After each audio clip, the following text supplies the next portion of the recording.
નમસ્કાર દોસ્તો, સ્વાગત છે આપનું શીતલ્સ વર્લ્ડ ઓફ રેસિપીઝમાં. આજે આપણે બનાવીશું ગાજરનો હલવો. ગાજરનો હલવો એકદમ ટ્રેડિશનલ રીતે કેવી રીતે બનાવવામાં આવે છે તે આજે આપણે જોઈશું.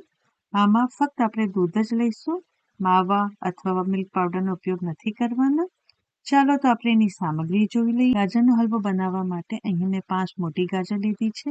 ગાજરને મેં ફૂડ પ્રોસેસરમાં છીણી લીધી છે. તમે છીણી વડે પણ છીણી શકો છો.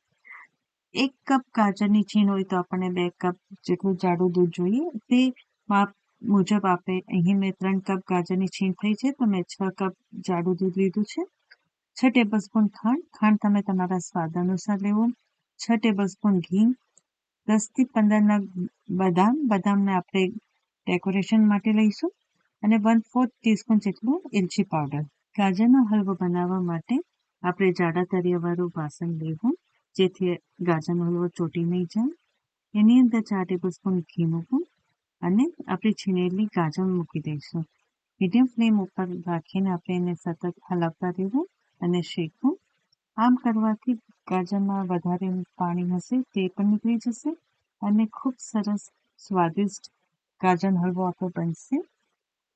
જ્યારે આ 5 મિનિટ થઈ જાય અને ઘી છૂટું પડવા માંડે અને અંદરથી સરસ સુગંધ આવવા માંડે તે વખતે આપણે એને લો ફ્લેમ પર મૂકી દેવું અને દૂધ રેડીશું.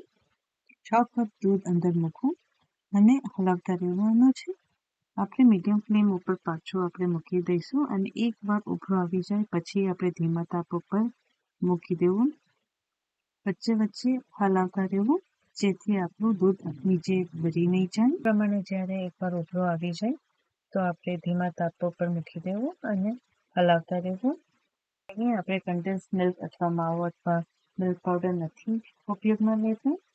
આપણી મલાઈ જેમ જેમ બનતી જશે અને જેમ જેમ આપણું તપેલીમાં ચોટતી જશે તેમ તેમ આપણે એને મિક્સ કરતા જવું દૂધ સાથે.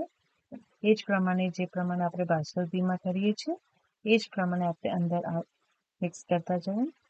આપણું ગાજરનો હલવો એકદમ ઘટ થવા માંડ્યો છે. આ સમયે આપણે સતત હલાવતા રહેવાનું છે, નહીં તો આપણો ચોટી જશે નીચે. ઘટ થઈ ગયા બાદ આપણે ચેક કરવા માટે કે ગાજરનો હલવો આપણો થઈ ગયો છે કે નહીં તે માટે વચ્ચે આ પ્રમાણે લઈ લઈશું અને એક ચમચી ઊભી મૂકીશું. આપણી જો ચમચી પડે નહીં તો સમજવું કે ગાજરનો હલવો તૈયાર થઈ ગયો છે. જોઈ શકો છો કે આપણી ચમચી ઉપર જરા પણ ગાજરનો હલવો નથી લાગ્યો. આ સમયે આપણે હવે 6 ટેબલસ્પૂન ખાંડ ઉમેરીશું. ખાંડ તમે તમારા સ્વાદ અનુસાર લેવી.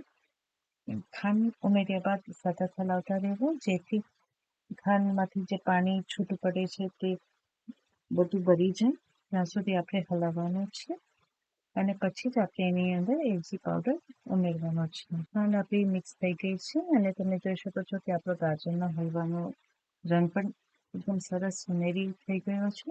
આ સમયે આપણે 1/4 ટીસ્પૂન એલચી પાવડર અંદર મિક્સ કરીશું. છેલ્લે એલચી પાવડર મૂકવાથી એકદમ સુગંધિત અને સ્વાદિષ્ટ ગાજરનો હલવો બને છે. હવે એની અંદર 1.5 ટેબલસ્પૂન ઘી મૂકીશું જેથી આપણું ગાજરના હલવામાં સરસ શાઇન આવે. ઘી છૂટું પડી જાય ત્યાં સુધી આપણે હલાવવાનું છે. સ્ટવને બંધ કરીને આપણે ટ્રેમાં કાઢી લઈશું. એક થાળી અથવા ટ્રેમાં આપણે ઘી લગાવીને ગ્રેસ કરી લઈશું અને આપણો ગરમા ગરમ ગાજરનો હલવો એમાં ઠારી દઈશું. આપણે સ્પ્રેડ કરી દેવાનું છે સ્પેચ્યુલા અથવા ચમચી વડે. એનો પણ આપણે 1 ટીસ્પૂન જેટલું ઘી મૂકીને સ્પ્રેડ કરી દઈશું જેથી આપણો ગાજરનો હલવો એકદમ સ્મૂથ અને શાઇની બની છે. હવે તમારા મનપસંદ આકાર પ્રમાણે કાપી લેવું. લંબચોરસ, ચોરસ તમને જે આકાર ગમે તે પ્રમાણે કાપવું. ગાજરના હલવાને બદામના પીસીસ વડે ડેકોરેટ કરી લેવું. તમે પિસ્તા, કાજુ અથવા ગુલાબના ફૂલ વડે પણ ડેકોરેશન કરી શકો છો. ફ્રેન્ડ્સ, આપણો ગાજરનો હલવો તૈયાર છે. તમે એને મજા ગરમા ગરમ પણ માણી શકો છો અથવા ફ્રીઝમાં મૂકીને તમે પછીથી ઠંડો પણ એની મજા માણી શકો છો. સ્વાદિષ્ટ ગાજરના હલવા બનાવવા માટે આપણે ધ્યાન રાખવાનું છે કે પહેલાં આપણે ગાજરને સાતળી દેવું ઘીમાં. ઘી છૂટું પડી ગયા બાદ આપણે એમાં જાડું દૂધનો ઉપયોગ કરવાનો છે. એ જાડું દૂધમાંથી જ એકદમ માવાદાર ઘટ ગાજરનો હલવો તૈયાર થઈ જશે. સ્વાદિષ્ટ અને નવી વાનગીઓ માટે સબસ્ક્રાઇબ કરી લો મારી channel Sheetal's world of recipes. Like અને શેર કરવાનું ભૂલશો નહીં. અને નવા નોટિફિકેશન માટે ક્લિક કરી લો બેલ આઇકોન પર. આવજો દોસ્તો.